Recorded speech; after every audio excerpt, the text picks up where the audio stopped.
तो नमस्कार सांग माने आज आम आउ 20 एमसीक्यू नहीं आसीचे आमर संस्कृत भाषा कौशल उपरे। ठीक अच्छे चलो प्रथम कौन रही देखी ना कौन कही प्रारंभिक स्तर कस्यवाचन से महत्व अधिकम भवती। तो प्रारंभिक स्तर में कौ वाचन आमर महत्व माने महत्व रही अधिक महत्व रही ए रही मौनवाचन से बी रही स्वस्वर वाचन से सी रही द्रुत वाचन से डी रही गंभीर वाचन से। तो आम जाचे जो प्रारंभिक स्तर में आम स्वस्वर वाचन अधिक महत्व रही। नेक्स्ट रही नेक्स्ट रही ध्वनि रूपे रुह टिके ध्वनि रूपे विद्यमान भाषांश लिपि रूपेण अवतारणम एवं किमुच्यते। जो ध्वनि रूप जो विद्यमान जो भाषा रही जदि आम लिपि रूप अवतार करवा आम कौन कहवा ए रही श्रवण बी रही भाषणम सी रही पठनम डी रही लेखनम। तो आम जाचे जदि भाषा को आम लिपि रूपे दबा ताहने आम ताकू लेखनम कहवा। तापर 3 नंबर भाषाया स्थिर रूपम किम भवती। भाषार स्थिर रूप कौन ए रही मौखिकम बी रही लिखितम सी रही सांकेतिकम डी रही दृश्यम। तो राइट आंसर कौन रहा भाषार जो स्थिर रूप होची लिखितम। नेक्स्ट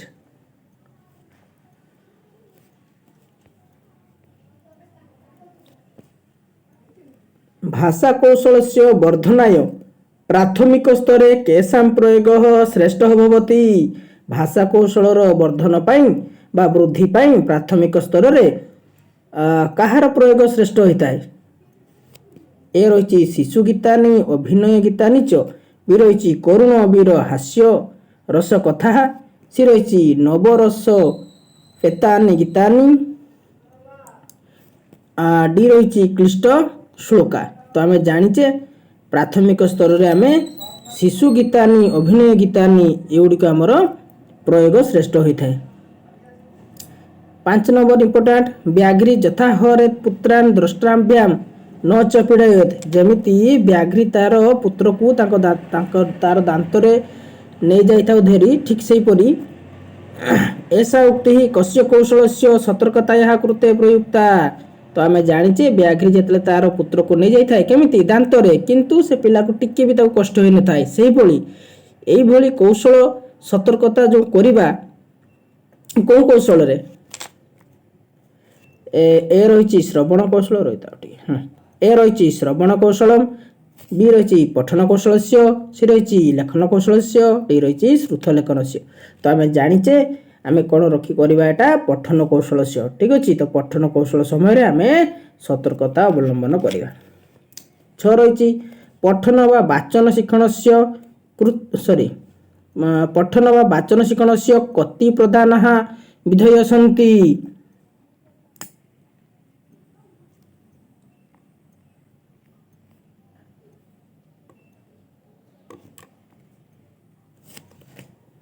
तो इम्पोर्टाट रही देखिए यहाँ पठन बा वाचन शिक्षण से कति प्रधान विधेय सन्ति ना कौन केतोटी ए रही 2 बी रही 3 सी रही 4 डी रही 5। तो आम जाचे वाचन बा पठन शिक्षण से आमर 3टी प्रधान विधि रही से गुड़िक जमीक गोटे हूँ वर्णमाला ना गोटे हूँ वर्णमाला तापर हूँ शब्द तापर आ गोटे कौन हूँ वाक्य कौन वाक्य विधि देखिए यहाँ गोटे पचार परीक्षार।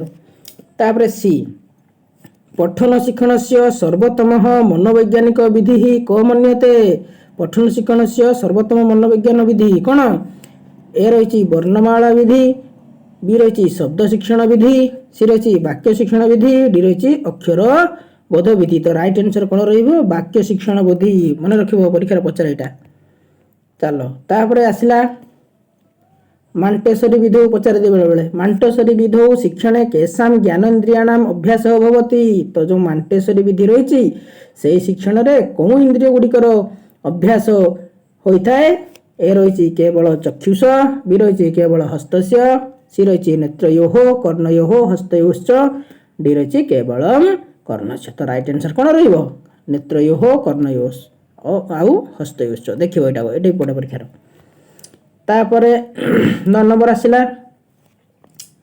बिंदु नाम इंपोर्टेंट रहिबो बिंदु नाम मेलनेन अक्षराणाम रचना शिक्षणाम कस्य विधेय अंतर्गत आगछति जो रही बिंदु गुड़िक मिलिकी जो अक्षर रचना करवा ये आमर कौ विधि रही कौन शिक्षण विधि अंतर्गत आसूची ए रही रूपरेखा अनुकरण विधि बी रही मांटेसरी विधि सी रही जेक्टक विधि डी रही पेस्टोलॉजी विधि तो राइट आंसर कौन रूपरेखा अनुकरण विधि मन रखिबो 10 नंबर अच्छी शिक्षक श्याम फलके लिखती छात्रांश तदृष्ट लिखती एसक विधि तो शिक्षक श्याम फलक लिखिले छात्र मैंने देखिकी लिखिले तो कौन विधि ए रही श्रुतलेख बी रही स्वतंत्र अनुकरण विधि सी रही जेक्टक विधि डी रही प्रतिलेख तो ये हूँ कौन ना सर स्वतंत्र अनुकरण विधि आसला 11 नंबर जेक्टक विधि जेक्टक मेथड छात्र शब्दान दृष्टवा स्मृता च पुनः कौन लिखती तो जो जेक्टक विधि रे छात्र मैंने कौन कले ना शब्द को देखिकी मन रखिले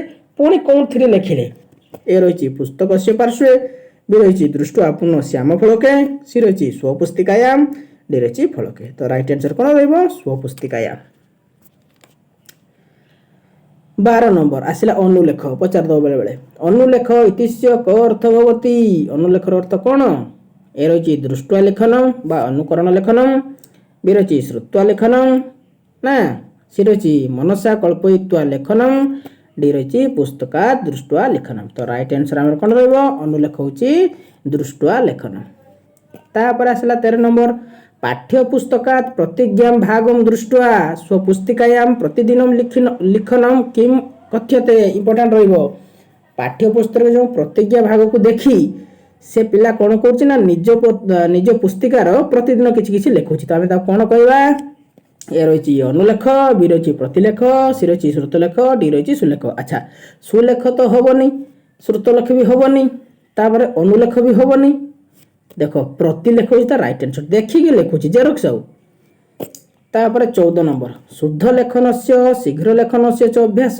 स्मरण शक्ति वर्धनाय च कह श्रेष्ठ शुद्ध लेखन हम शीघ्र लेखन हम आ तार अभ्यास हम आ तार स्मरण शक्ति माने वृद्धि रहा कौन थी श्रेष्ठ हम कौन कौन थी ए रही अनुलेख बी रही प्रतिलेख सी रही श्रुतलेख डी रही चित्रलेख तो देख अनुलेख ना शीघ्र लेखिब स्मरण शक्ति भी तार वृद्धि हम शुद्ध लेखन भी तार हम तो देखिए एटा हूँ ए 14 नंबर तापर आसला 15 नंबर श्रुत लेखन काले शिक्षक प्रथम संपूर्ण अंशम कथम उपस्थापयति तो श्रुत लेखन काल रे श्रुत लेख समय शिक्षक प्रथम कौन करथांती संपूर्ण अंशम कथम उपस्थापयति किपर उपस्थापन करथांती ए रही मंद मंदम पठित्वा बी रही शुद्ध उच्चारण पूर्वकम पठित्वा सी रही केवलम लिखित्वा डी रही व्याख्याम कृत्वा तो आम जाचे कि आम जो आदर्श वाचन से कौन होता है शिक्षक शुद्ध उच्चारण पूर्वक पठन करते ठीक अच्छे तो श्रुत लेखन भी आमर शिक्षक शुद्ध उच्चारण करेंगे 16 नंबर भाषा शिक्षण से चतुर्विध कौशल अनंतरम ज्ञानम कतिधा विभक्त शक्यते मन रखिब जो भाषा शिक्षण चतुर्विध कौशल अंतर्गत ज्ञान कथिता विभक्त तो ज्ञान को केते भागे विभक्त करा जायछि तो केते भागरे ना सर 3 भागरे कौन कौन ना जदि गोटे कह विषय गोटे होची भाषा आ गोटे होची साहित्य ज्ञान मन रखियो तो केतोटी हैला ना सर 3टी द्विधा हबनी चतुर्था हबनी पंचधा भी हबनी तापर आस 17 नंबर व्यास वाल्मीकि भाष श्रीहर्ष प्रभृति नाम विवरणम कस्य ज्ञान से अंतर्गत आगछति तो आम जानिले भाष आ कौन ना व्यास वाल्मीकि भाष आ श्रीहर्ष ए सबू कौन ज्ञान अंतर्गत आसुचंती ए रही विषय ज्ञान बी रही भाषा ज्ञान सी रही कौशल ज्ञान डी रही व्याकरण ज्ञान तो आम राइट आंसर विषय ज्ञान नूतन पदानाम अर्थ ज्ञानम तथा अनुप्रयोग ज्ञान संपादन कस्य ज्ञान से भाग तो नूतन पदर अर्थ ज्ञान करुच्ची आ अनुप्रयोग ज्ञानर संपादन एटा हूँ आमर कौन जाऊँगी कौन ज्ञानर ए रही विषय ज्ञान आ बी रही भाषा ज्ञान सी रही साहित्य ज्ञान डी रही काव्य ज्ञान तो राइट आंसर कौन भाषा ज्ञान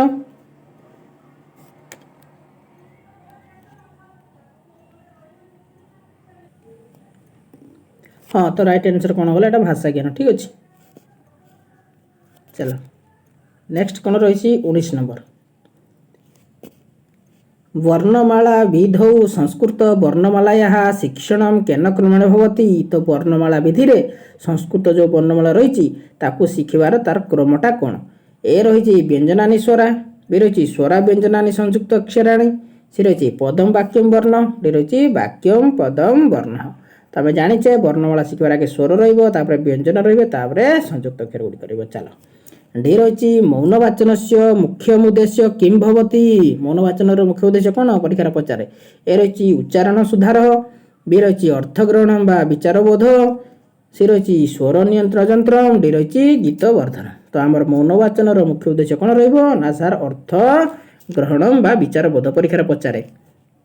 ठीक अच्छे। तो 14 नंबरटा टी पे कहते कौन देख देख 14 नंबर कौन हो शुद्ध लेखन से तथा शीघ्र लेखन से जो अभ्यास स्मरण शक्ति वर्धन कौच। तो स्मरण शक्ति वर्धन आसला माने कौन से पिला किसी शुणिकी मन रखुची।